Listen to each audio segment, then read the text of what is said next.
to Saturdays now, and each month the Rancho Bernardo Historical Society will be presenting a speaker for a free program, giving some aspect of our local history. My name is Vincent Rossi. I'm a member of the Society. I'm also a writer and blogger and researcher. And thank you all for coming. And our guests today, we're talking today about the history of the San Diego County Fair, and which has a long history, longer than many people may realize. And our speaker is Linda Zweig. She is currently the media manager for the Mar Fairgrounds and the 22nd Agricultural District. She's responsible for media relations, public information, public outreach, and is the year-round spokesperson for the Mar Fairgrounds. She has quite a resume, which I will summarize as best I can here. She has a broad background in television and radio broadcasting, spanning back over 30 years. She's also a former police officer for the city of San Diego for 10 years. And during her tenure there, became the SDPD's Public Affairs and Crime Stoppers spokesperson, producing unsolved television crime reenactments locally and nationally for the Crime Stoppers 800 television series. She's born and raised in San Diego, and her parents have a business here. She's a self-taught chef, active member of and executive director for the American Institute of Wine and Food, and for a French gourmet organization. Actually, former executive director, and it's Le Chen. I don't know if somebody may be aware. Thank you. I didn't want to attempt that. And she enjoys her off-duty time, which is hard for me to imagine her having off-duty time in the face of all this, working to raise funds and awareness for various local charitable organizations. So without further ado, I'd like to introduce Linda Zweig. Thank you. On the stand, there's a glare that's coming in from there that I'm just sort of trying not, because I can't see faces without my glasses. That's pretty sad for somebody who's only 29 and a half. So, anyway, thank you so much for having me. Vincent had asked if I was going to bring a PowerPoint and blah, blah, blah. I always like to keep my presentations very casual and more interactive. I don't like to be dictated to, or somebody pontificating puts me to sleep. And PowerPoints are okay, but they're boring. It's just best to start the conversation, and then I'll open it up for questions. Thank you for the introduction. That's me in a nutshell. Later on, I'll open it up to questions. I'll be happy to answer any questions you have about myself and about my job. You know, people say, what do you do all year at the fairgrounds if there's only 24 days? This year, by the way, it's going to be 25 days. Well, we have over 300 events annually. I'll give you just a brief business talk about the fairgrounds. With our 300 events, we are entirely self-funded. We use no taxpayers' dollars, no help from the state. In fact, we have a $450 million economic impact on the local economy. We employ up to 5,000 people annually, now about 1,900 of them during the fair alone. As you know, the San Diego County Fair is the 4th largest fair in North America. It is the largest fair in the state of California, and it's based on not just acreage, but guests. We have over 1.5 million guests every year. And this year's theme is A Fair to Remember. It's a celebration of World's Fairs and Balboa Park. Balboa Park has their centennial this year. Now, years ago, the first San Diego County Fair was in the late 1800s, and during the Panama exhibition, one of the fairs prior to was held at Balboa Park. So we have a connection there, besides Balboa Park being a major jewel in San Diego County. The Mar Fairgrounds, which I'm sure you all know, was erected around 1936. Bing Crosby, Pat O'Brien, Jimmy Durante, Oliver Hardy, Betty Grable, the Arnazes, to name a few, were very instrumental in erecting the fairgrounds. They wanted a racetrack. And the Del Mar racetrack started back then with help from the state. Actually, they promised the state funds, and the California Horse Racing Board was formed along with the Racetrack Authority, otherwise known as RTA. During World War II, the fairgrounds was used, like Balboa Park, as a military facility, so there were no San Diego County fairs during that time. And then fast forward to where we are. I know you're very much in tune to history. You know about the agricultural aspect of the state of California, being right here in Rancho Bernardo. There are about 54 districts in the state of California, and fairs started by basically people, farmers markets. Basically, people came to barter. They traded livestock and vegetables, and it just evolved throughout the years to what we have today. And that's one aspect of the fairgrounds. I mentioned the Del Mar Thoroughbred Club. We are one of the top 3 racetracks in the world. We have a second live race meet we started last year, last fall with a fall race meet. You know, the summer race meet is the big one, and now we have a fall race meet, which is called the Bing Crosby Race Meet. It will continue, and in 2017, we are going to host the Breeders' Cup. The Breeders' Cup is the richest horse race in horse racing. It's a $5 million purse, which means that race is worth $5 million to the winner, so it's huge. It's going to have a favorable impact on the local economy, because though the race day is a one race, one day event, there are weeks prior to that the horse people come with their horses and the horsemen, and then they stay after, so it does impact our local economy with the hotels and restaurants and businesses throughout the county of San Diego. Specifically, though, our 2 neighboring towns, Solana Beach and Del Mar, they're able to benefit in a lot of ways from the events that we have there. Next week, we open the 70th annual Del Mar National Horse Show, one of the top 10 horse shows in the world. This will be the 70th year. It's a 3-week event, the 16th of April through May 3rd, I believe. It's a 3-week event, like I mentioned. The first week is Western Week, followed by Dressage Week, and then Hunter Jumper Week. The 3 major disciplines. Hunter Jumper also hosts the 100,000 Grand Prix of Del Mar. 2 years ago, during the Olympics, we were an Olympic site. And during Dressage Week and Hunter Jumper Week, you will see celebrities. You will see Olympians performing. Steven Spielberg's daughter comes. In fact, Steven Spielberg was there 2 years ago. And every year, there are a lot of faces to recognize. Our Saturday night events, the Night of the Horse, the evening of musical freestyle, and the $100,000 Grand Prix of Del Mar are paid events, and you can have private boxes, etc. But the rest of the time during the week, it's free, and a lot of people don't know that. So if you've never been, I encourage you to go to our website. I'll be passing out some information shortly. You can just go to delmarfairgrounds.com, and there's links to everything. Where all roads lead to Rome, delmarfairgrounds.com leads to all of our websites. And it's a lot of fun to come out. During Western Week in particular, there's some really great shopping, if you're interested, and artisans, and it's a lot of fun. I'm going to start to open it up to questions, because I can go on and on, and I will speak for the entire hour, but I'd rather open it up to you. Let's go back to the fair for a minute here, because I have some handouts for you back there. I just want to, oh, and I also have 2 tickets for everybody during the fair. We're opening on Friday, June 5th, and we're opening at 4 o'clock. This is the first. It's going to be a special half-day opening, and then we run through Sunday, July 5th. We're closed every Monday and the first 2 Tuesdays. And we have wonderful things this year. I don't know, pardon me? Oh. One of these here, this shows what we have so far, our summer lineup for the Paddock and the Grandstand series.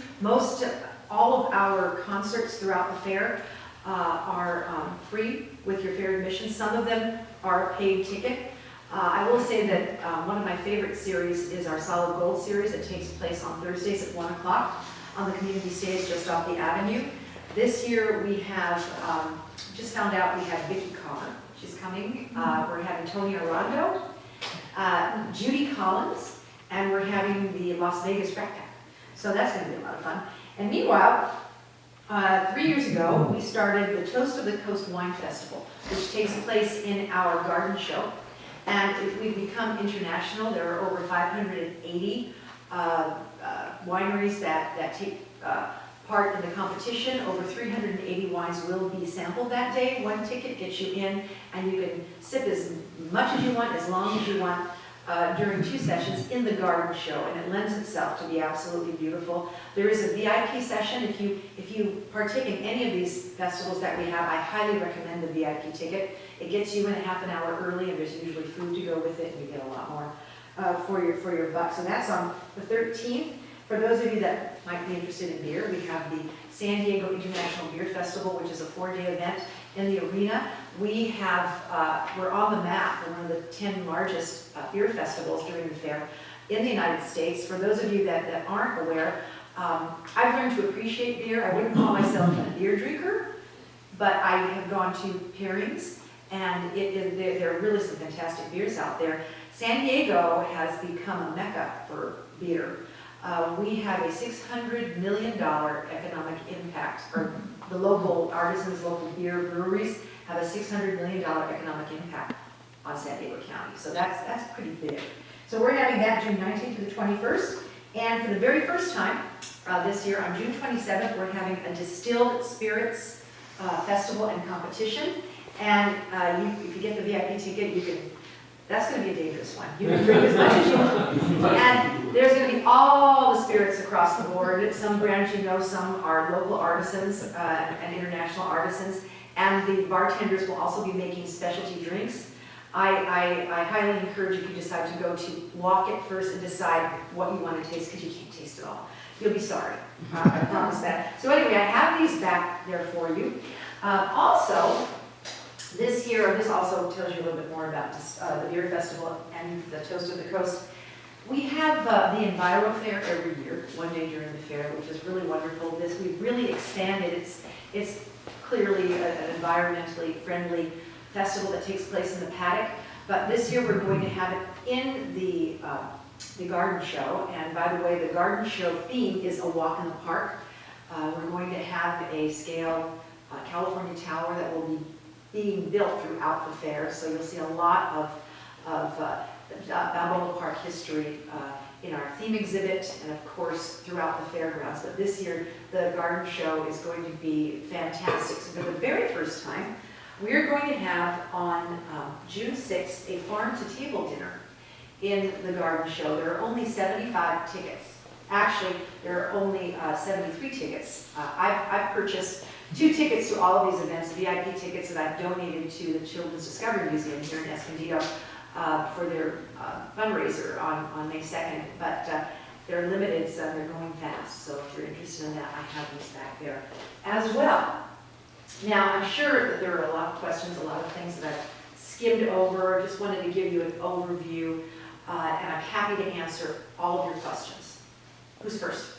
Vincent. I would say, I'm trying to remember, you say that the fair started at Del Mar in around 36? Around 36. And previous to that, how many locations? It was in Balboa Park, and it was various locations, because you know, during World War I as well, there was a period of time where the fair did not take place for various reasons, the wars, economy, and they went, you know, to the local areas where it was more agriculturally easy for them. But when the Del Mar Fairgrounds opened, that's when the fair found its home. And again, during World War II, we didn't have a San Diego County Fair because it became a facility for the military. Yeah, I think at one point it was in Escondido briefly. It was at one point, and in fact, there used to be. I'm glad you brought that up. There actually, back in the day, I was talking to Vincent prior to this presentation. Being a native, I remember when Mission Valley was farmland. There was a dairy that was there for a long, long time, and farmland on the south side. It was all farmland. Carmel Valley was all farmland. Rancho Bernardo was all farmland. I remember going where El Camino Real is north of Encinitas Boulevard. Those were all avocado groves.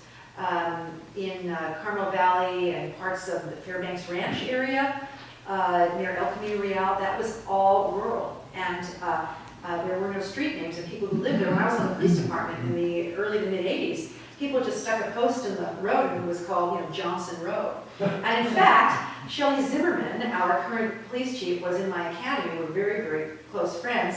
She worked that area, and I always bring this up when I see it. Remember the cow? There was a cow on the loose at Hollywood and Vine. They also named two of the streets Hollywood and Vine. And I happened to be working up in the Del Mar area where Del Mar and San Diego sort of come together, and we tried to find this cow. He found his way back to his barn, so, and so anyway, one of those things. But yes, San Diego was very, very much agricultural. So why did the Stars push to have the racetrack at Del Mar? Did they have their farms in this area? Because there were certainly racetracks in the LA area also. Yes, absolutely. Well, Fairbanks Ranch. San Diego, La Jolla, it's all the county. There are 18 cities in the county of San Diego. So where Fairbanks Ranch is, the Del Mar area, Fairbanks Ranch, Encinitas, La Jolla, Palm Springs, they became a 2.5 hour getaway for the folks in Hollywood. We were close to where they're working. They wanted to get away. In fact, on the east side of the freeway where Fairbanks Ranch is, there used to be a small airstrip for private planes that would come in and out to bring the Hollywood stars. A little bit of trivia. You know the Arnazes, when Desi and Lucy were married, in fact, Desi still had his house until the day he died on the beach in Del Mar near where Joe Harper, I'll talk to you about Joe Harper, don't we forget, he's our CEO for the Del Mar Thoroughbred Club. Interesting history there. But Gregory Peck and Cliff Robertson, a couple of others, opened the La Jolla Playhouse back in the 40s. And it was a equity waiver theater, which means for actors, they weren't getting paid, but they were able to work there, and Actors Equity allowed them to work at this theater. It was just a way for them, when they were away from the movie sets, to keep their teeth sharp, you know, and work on the stage, which is true acting. And so they were there doing a show, or whatever, and Desi and Lucy were starting Desi and Lou Productions. They were starting a series that we all know and love, I Love Lucy, and they were looking to cast. And Gregory Peck called Desi Arnaz and said, I have a gal that I think would be great for your show that could play opposite your wife. And that was Vivian Betts. And so she was performing at the La Jolla Playhouse, and she was cast, and the rest is history. About Joe Harper, going back to the Del Mar Thoroughbred Club, our racetrack. Joe Harper is our CEO, and he still lives in Del Mar on the water. I love him, and I love talking to him about Hollywood history because, of course, all of the stars, they loved horse racing, so they opened a racetrack, to answer your question, close to where they had vacation homes. Charlie Chaplin had 2 houses in Encinitas, one for his mother when she was out of the asylum, even though he wasn't living in the United States, when he was allowed to come back, they did visit. But Joe Harper is the grandson of Cecil B. DeMille. And so I love talking to him about Hollywood history, and in fact, he has some really great stories about the racetrack. One of them being, you know, the road movies, Road to Rio, Road to Morocco, and those, Bing Crosby, Bob Hope, and Dorothy Lamour. Well, Hope and Crosby came up with the idea for those movies at the racetrack. The grandstand was renovated back in 1993, but the footprint is pretty much the same. It's in the same location, except it's expanded west a bit.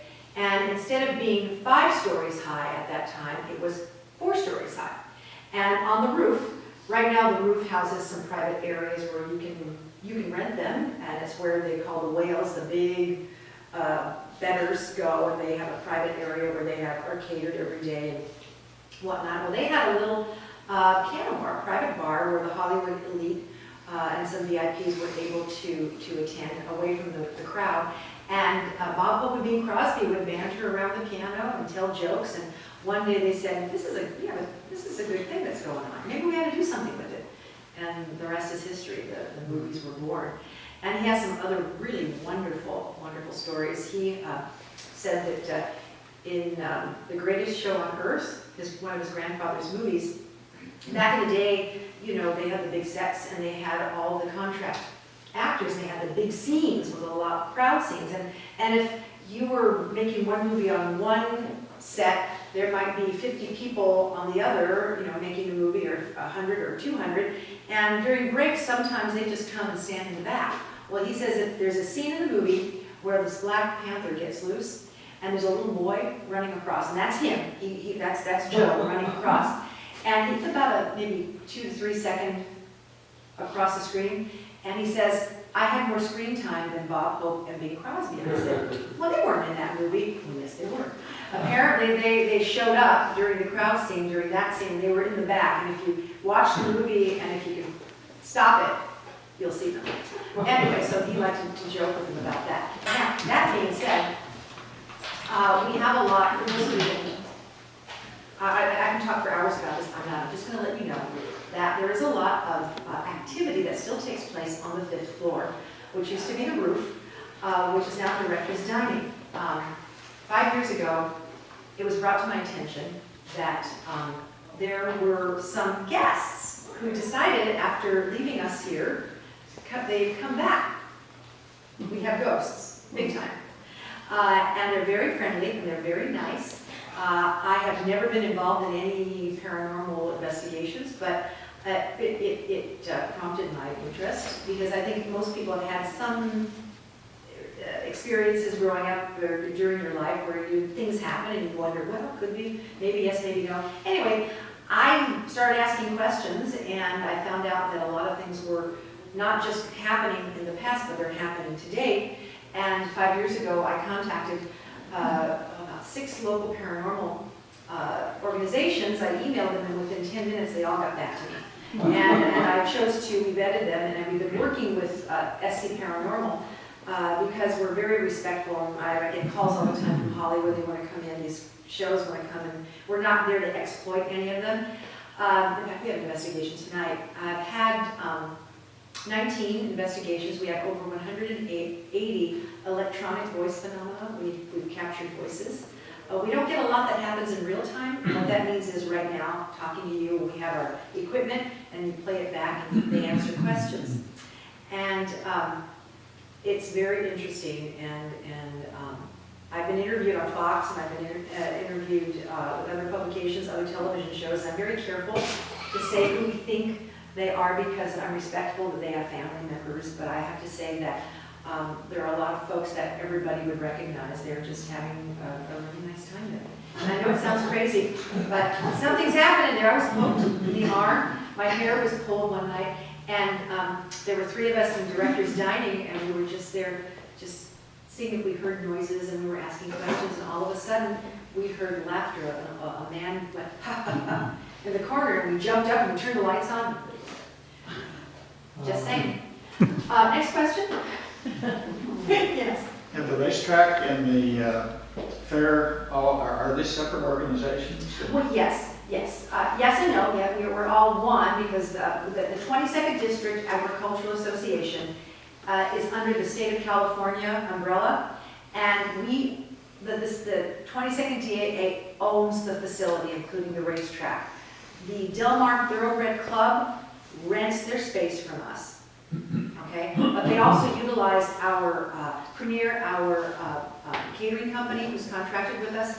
So basically, my general manager, Tim Fennell, likes to say it's like a 3-foot stool. You have the 22nd DAA, which is the state. You have the fair and all of our own, the Del Mar National Horse Show and Scream Zone, and our events that we have. You have the DMTC, the Del Mar Thoroughbred Club, that puts money in the coffer. And then you have the other 300 and some events that take place all year long. This weekend we have the Hot Rod Show. Good Guys Hot Rods are there all weekend. And so from these 3 entities, the 22nd DAA makes a lot of money, which is why we are in the black, and we give a lot of money to the state, and we use no taxpayers' dollars, and we have such an economic impact, which I mentioned earlier, now it's about $475 million now that we have the addition of the second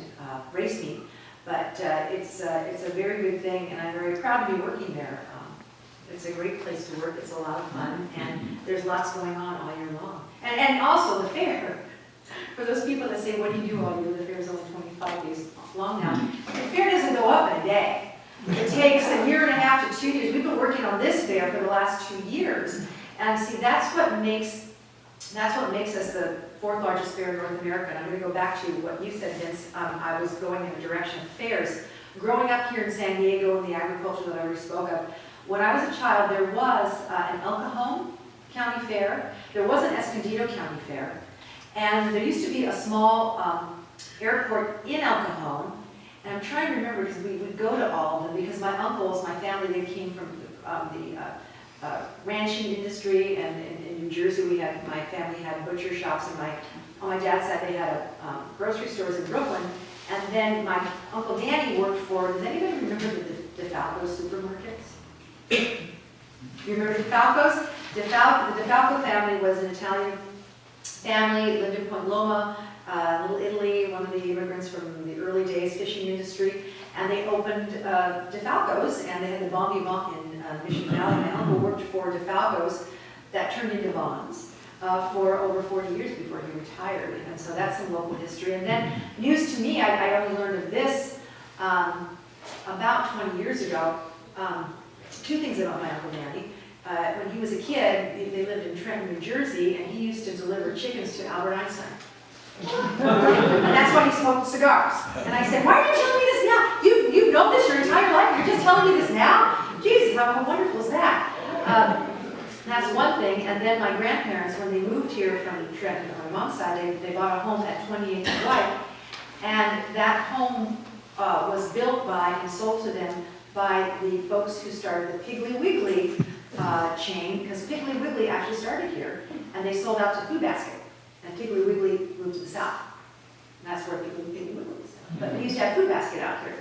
And then, of course, Fed Mart, was Price Club, Costco, the Price's own Fed Mart. And I digress. Is there any connection between the Caliente racetrack and the Del Mar in the old days? I'm sorry, Caliente racetrack in Tijuana, Mexico? They probably cross-promoted each other.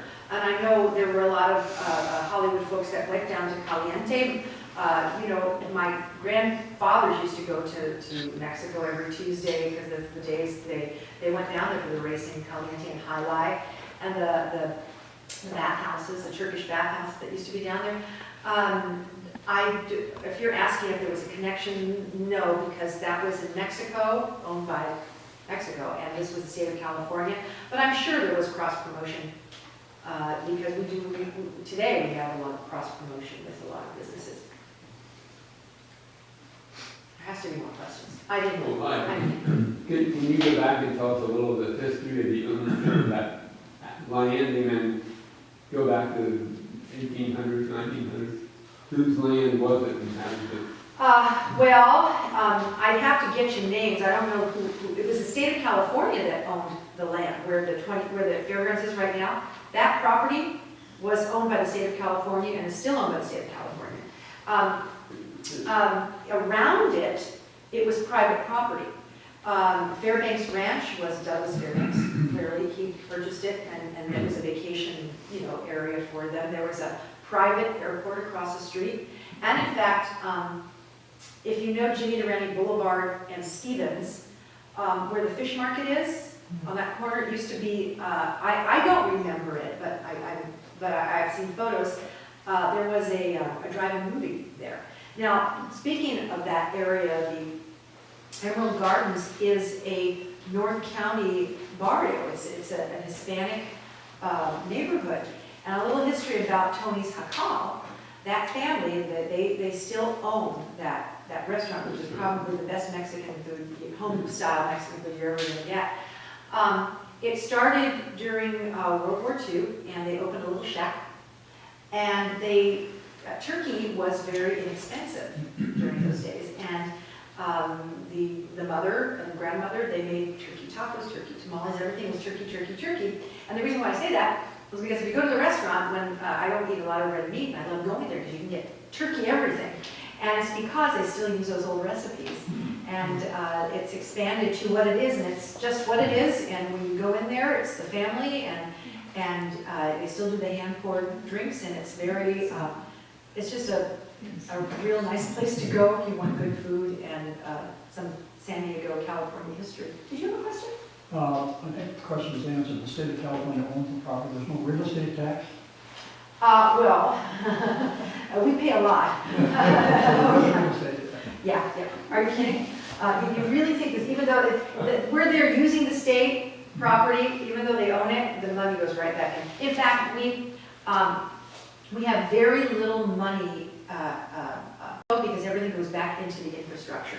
And there's a master plan that is slowly but surely coming to fruition we've demolished some of the old buildings and we've erected new buildings, some of the barns, for instance, that have become multi-use. So during the fair, you have animals, during racing season, thoroughbreds, and during the year, there's roller derby, boxing. You can rent it out. We've had the places, for fundraisers. They decorate it like a Hollywood set and have things that are flown in, and it's just a beautiful, beautiful building that can be transformed. And that's how we are able to sustain ourselves with all of these events that we have. Of course, the state, we'd like to break away from the state and have a joint powers authority, but the state looks at us as a cash cow when they necessarily want us to leave. Go ahead. And then you, and then you. Okay, 1, 2, 3. During summer racing session, about how many horses will be in for that? Well, usually anywhere between 13 and 1,500, and up to 2,000, yeah. Because remember, they don't stay the whole time. Right, Yeah. And we have, in fact, because of the closing of Hollywood Park, they're looking to use our facility for year-round housing for horses. And because we have so many events, including the horse show, the fair, we don't have the barns available for the horses. But we're looking at the off-seasons to accommodate. Two questions, actually. What was the name of that Mexican restaurant? Tony's Jacal, Jackal. It's off of Stevens and Josephine, I think it is. And if you Google it, you go to Josephine, you make a right, and you go right around the corner, and it's very good. It's in Del Mar. It's in Solana Beach. It's in Solana Beach. It's between Jimmy Durante Boulevard and Roma Santa Fe, off Stevens. And the second question is, the big agricultural raised bed-like things that are back there where they have the aquaponics things. Yeah. Back in the fair. How's that all organized? I mean, they must have to start in advance. Well, I'm glad you asked that question. Yes, you're right, but it's being renovated. They tore out, last year they started tearing out the old farm area and they're rebuilding it. So it is, you'll see more of those raised planters, all organic, it's there all year long. And we have the worm mulching, and we have the bees, and it's become more educational out there. It started last year, and this year it's going to be even bigger and better. Do you have your own crew that does that? We have. And then what happens to the produce from it? Well, as I mentioned, during the fair, we have 1,900 that we employ. During the year, there are about 191 of us permanent employees who work all year long, and we have an operations department. We have our environmental specialist who oversees that. So all year long, it's kept alive as much as it can be. The fruits and vegetables are used throughout the year by our catering department, and it's given to the schools. They can come out, and we have the Plant, Grow, Eat program with over 130 schools throughout the county and in Mexico, where we make a presentation inside the classroom. The kids are given a little packet of seeds, whether it's lettuce, turnips, radishes, whatever. They're given a little box, and then they grow them, and they are visited this month in April, and then by the time the fair opens, they have their little gardens, and they get to come into the fair for free. And they get to put their little plants out there, and they all get ribbons. And so all year long, it's very active, and we have throughout the fairgrounds now edible plants. There was something else I was going to say about that, besides it being, it's all organic. Well, I was going to say that. During the fair, we're not supposed to go out there and pick anything. I, being the spokesperson, I'm there at 0:30. Sometimes I have to be there at 3 o'clock in the morning for television, and my assistant and I sneak out there. We call ourselves Peter Rabbit. We sneak out to the garden and we'll pick a pepper or two, or a little bit of lettuce, because they have to do it anyway. And the other fun thing we like to do is they have corn shucking out there. and watermelon seed spitting. And the pork chuck is a lot of fun because you can, then get to eat it. It's so sweet, it's really great raw. And so that's one of our favorite things to do. I know, did I ask you yet? No, then you're next. Go ahead. Oh, Then he's next. oh, okay. Well, it's not about the fair, it's just kind of a nosy question because you know so much about the history. There is an enormous waterside estate in Del Mar that's acres and acres and acres behind the fence. You can Google it, and it's huge. Now, are you talking about one estate? Is it on the One south estate. side that overlooks South side, the, yes. I don't know who owns it, Okay, but I can find out. well, we're curious. We keep asking, and no one seems to know. Oh, I can find out. I'm on the Del Mar Village Association Board, which is their Chamber of Commerce, and I'm on the Chamber of Commerce for Solana Beach. It's our, our community outreach, because of course, the fairgrounds has been there since 1936, and people have moved in since, and they're upset sometimes because we were dense. I'm not going to get into that. All right, I'll find out. okay. Last year, they closed the drive around for the Christmas program. Will that be open this year? Now, the Holiday of Lights, here's the thing.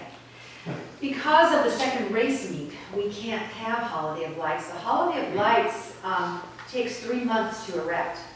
And they would start doing that in September, during Spring Zone, because during Spring Zone, which is our Halloween event, we have 4 activities or exhibits. We have our attractions. We have the Haunted Hayride, which is on the west side of the barns that are really haunted. And then we have the House of Horror, the Chamber, and Zombie Paintball Safari. You're on a truck and you shoot paintballs at zombies. And unfortunately, we can't have, and I gotta tell you, besides being a spokesperson, all my contact information is on our website. And so I get calls all hours of the day and night. I'm a 24-hour call. That purple phone is the bat phone. And last year, this past holiday season, I got so many nasty grams. I take care of info@stfair.com. It's terrible and this and that. And so, I explained very nicely and came up with a statement as to why, because of the horse, the race meet, and that we're going to look to see if there's something else we can do. And then people are really mad. I always offer them tickets to the fair. Okay, let me know when you're coming to the fair. This is my email, and I'll have tickets for you. I try to make nice, but it usually works. Does your organization have a position on this brouhaha that's going about the San Jacinto River Park, Oh, yeah. moving an acre or so forth, and having to move the trail and all? We came up with a lot of money and paid for that, and we also gave up 1,200 parking spaces on what we call the Little Dirt, which is the small lot. What's happening is this past week, there was an article, I hope I don't butcher it, the article, they had a meeting on Monday, and the article came out on Tuesday and Wednesday. It looks like there's going to be a portion of the walk that will be moved, that will... Not all of that section. Not all of it, it's just going to be moved over, Okay. and therefore the river flow and all that was in question is going to be fine, it will not be touched, and folks will still be able to walk around. It's just going to be adjusted a little bit so people can still... So it's not the whole enchilada, it's just... No, it was a section. It was a section of it that the Coastal Commission, or it wasn't even the Coastal Commission, it was Sandag and Sierra Club and some others from the Del Martian area that were, worried. And so it's going to be moved over and everybody will be happy. Will you lose parking? We already did. We lost. I know you already did, but will you lose additional parking? No, this should not impact our parking, no. And because it's not a parking lot situation, it's just moving that over. We already did that. And now what we've done, it's actually a blessing in disguise. We've lost, when we lose the parking, it impacts the income for the fairgrounds. But we've worked out some really great deals with public transportation. Every year we have the Fair Tripper, which is the coaster, and $16 to get you round trip and into the fair. The other great deal out there is the Best Pass Ever. It's 25 days for $25. You can buy a Best Pass Ever, You can come to the fair every day for $1 a day. It's $25. And if you can decide one day you want to go in for breakfast and have your cinnamon rolls, and maybe spend some time in the garden and come back that night, or come back tomorrow for dinner and a concert, you can do that. You can just come and go as you choose, which is a really great deal. There's no reason for anybody to pay full price for a ticket to the San Diego County Fair. The best pass ever, as far as I'm concerned, is the best deal in town. We have the family packs that are at Costco, but also our title sponsor, Albertsons, now Albertsons Bonds. You can, with a $10 purchase, you can get a $4 ticket, and it's adult admission. And kids 12 and under on Kids Day are free, and there's senior days, and there's no reason to pay full price. If anybody pays full price, then you're living under a rock, because there's just no reason for it. And I say that all the time, and my general manager always cringes, and I always say, but it's the truth. No, you don't have to pay full price. Plus, kids get in free all the time, besides the Time for Week program that I was mentioning. During the year, we encourage kids to read, and elementary school kids, they read 10 books. They download a certificate off of our website, they fill it out, and the books that they read has to be signed by their teacher or a librarian, some from authority in the district or library, and they come into the fair for free, any day, every day. Do you have tours? Of the fair? Yeah, or the facility? I can arrange tours of the facility, and we'll be happy to do so. I do that. We have, for instance, our facility reps who we market the facility for. We have weddings, quinceañeras, bar mitzvahs, and it's a beautiful, beautiful facility. And Premier Carriage Trade Foods, 4-star. We have Chef Barry Schneider. It's international. I mean, he does a wonderful job. We've had Indian weddings there with elephants, in the paddock, so they give tours for their reasons to rent the facility. But I'm happy to give a tour. It's really fun because I've taken kids and I've taken folks who are interested to take a walk around into the infield. We actually have a little cemetery there where there are some horses that are buried and some dogs. Then I also like to take folks into the grandstand and we talk about what's going on up there. Lots going on up there. Yes. We're just here part-time. But last year, it seemed to me there were some articles in the paper, and it was either about the surrounding communities and the growth of the fair, or the structure of the fair. I can't remember exactly. Well, what I intimated, we are in constant, we have a community outreach program where we try to work with our two neighboring cities. And, people live there, and I'm cognizant of that. I live in a gated community, Crosby, and it was just by accident that I moved there. I wasn't even at the fairgrounds when I moved there, and here I am. You always want to be respectful and cognizant of the folks who live in the area. But when you live near a public facility, or like this, the fairgrounds, or the airport, the railroad tracks, you're going to have noise, you're going to have traffic, you're going to have people. And we do a lot to try to eradicate those problems. And I started to talk about the fair tripper as a better way to come to and from the fair. In fact, when I talk about the spirits and wine and beer festivals, I always say let the fair tripper be your designated driver to the San Diego County Fair. We also have free off-site parking during the weekends and the major holidays. Or major days of the fair. We have free parking at Costa Mesa, Miracosta College, Miracosta, and at Torrey Pines, and we have shuttles to take you back and forth. And we have shuttles to take you to and from the coaster station as well. And there are discounts to be had with the bus service, and you can connect the bus to the coaster and all around. So we try to work with our neighbors, and that's part of the problem. And noise factors, of course, and we're very cognizant of the noise levels, and we have those readers that are out there. We work with our neighbors, and that's what you read about. And most recently, there was some articles in the paper about Kaboo, which is going to be a 3-day music festival in September, and we're working with the cities and letting them know, the details, and that we will make the noise level there as low as we can. During normal hours, you're allowed to have bands, but 10 o'clock, everything goes inside. And there's no music after 10 o'clock. It'll be mostly comedy, but it'll be indoors. Any other questions? Did I miss anything? Is there something else you wanted me to talk about? No, I think you touched on it, and like I did remember, and I remember reading about some things about I think, it was your website mentions, I think around 1886 was when the first fair was organized, and I remember some old newspaper articles in April about that. Yeah.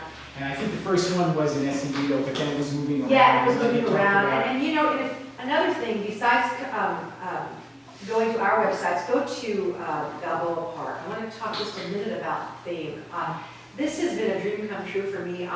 When I heard about this originally 5 years ago, they started talking about their centennial, and I immediately went to our general manager and I said, we need to get in on that.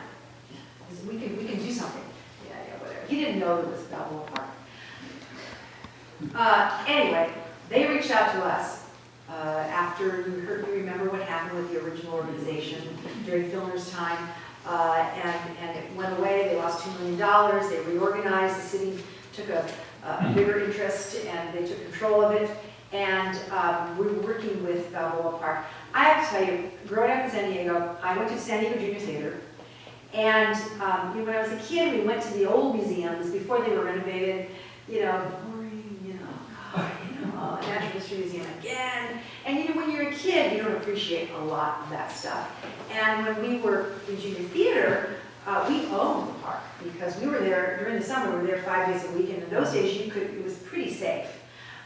Maybe ignorance is bliss, but it was pretty safe. And we ran around the park all the time. We were always in that California tower that had been closed for about 80 years or so. That used to go up. We would go into the Ford building, which is now the Aerospace Museum.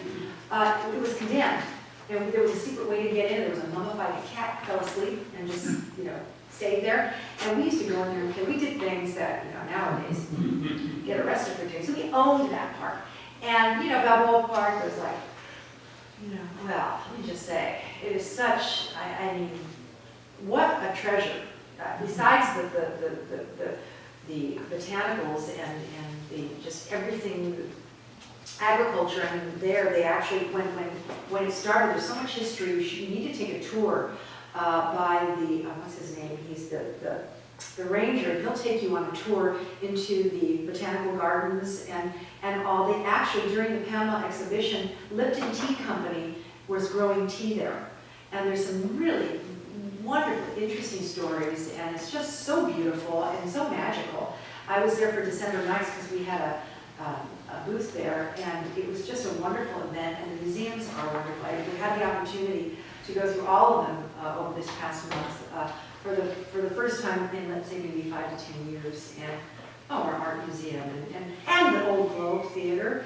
The zoo it's interesting. The zoo is fabulous and has the major footprint, but they don't consider themselves part of Balboa Park in their marketing efforts. They like to be separate. And what we've learned in working with these folks is that it's been like herding kittens, because every building, every museum is an entity to themselves. For instance, when you come to us, the Mar Fairgrounds, the 22nd district, overseas, and if you want to get something done, you want an event, you want to go to an event, we take care of that. You need to market, you come to us, it's done. We've had to reach out to every single museum and organization there, and in fact, this Thursday will be my 4th marketing meeting that I've attended there to try to get them to cross-promote with us, because we're offering them free cross-promotion, bounce back tickets and so on, and we're very fortunate, and hopefully this will be a relationship we'll have with them forever, because it is a jewel, and I know most of you probably live up here. If you have an opportunity to go down there, it is well worth it, and parking is a lot easier now than it used to be. If you get there early, and during the week, it's not quite as crowded, and every month, I think it's the first Tuesday, every month you can go through the museums for free. One Tuesday a month, so that's something to know. It's a lot. And then the Prado is there, which is a wonderful restaurant, part of the Cohen Group. Everything that David Cohen and his family touches turns to gold, and they always do a great job. And it's a wonderful day trip. Anything else? Does the agricultural district have an archive or anything that you're aware of? Yes, we do Okay. have an archive. In fact, most of it's been put online now, so yeah, we have an archive. And there was a book that was put together, I don't know, 8, 9 years ago, up until, then. We always have, there's a lot of history. If you go to our website, there is some history there. There's some history at dmtc.com for the Del Mar Thoroughbred Club, but we do have an historian that keeps it all together for us. I forgot to mention somebody very important, and I don't know how the heck, somebody who was very, very important. Don Diego, I don't know if any of you, that's my phone. Tommy Hernandez was an actor in the 1940s, was recruited to become the spokesperson, and was basically the San Diego County Fair. Now, during the years, it was the Del Mar Fair, San Diego County Fair, Southern California Exposition, but Don Diego, until he died, too young of an age, in 1982, he was the spokesperson. He was there every day of the fair, and what was amazing to me is that every year we'd come to the fair, he remembered your name, which was very, very amazing. And so that there's just that history, and there's a tribute to him. We have the Don Diego Foundation for scholarships. We have the big statue, and in the grandstand there is a tribute to him. And Leo Carrillo, the ranch up here, there, was also very much involved with the fair and the racetrack. And my uncles knew him, and unfortunately he passed away before I could meet him. But there's just so much. I mean, we could talk for days. There's so much history, so much to talk about.